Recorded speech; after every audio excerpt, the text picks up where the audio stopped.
Habang tumatanda, kapag nagsisimula ng bumigay ang katawan, mas nagiging malinaw ang ganitong mga pangamba.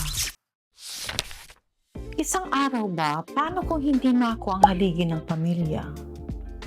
Ito ay isang tanong na sa unang tingin ay parang negatibo. Pero sa totoo lang, ay isang napakatotoong pag-aalala ng maraming lalaki. Lalo na sa mga lampas na sa 30 ang gulang. Naisip ba ninyo ito minsan? Na paano kung dumating ang araw na hindi kayo sapat na malakas?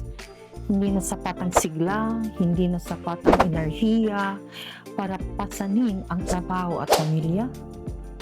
Ano ang mangyayari? Sa aking obserbasyon, ito ay naisip ng maraming lalaki ngunit kakaunti lamang ang nagsasalita tungkol dito. Habang tumatanda, kapag nagsisimula ng bumigay ang katawan, mas nagiging malinaw ang ganitong mga pangamba.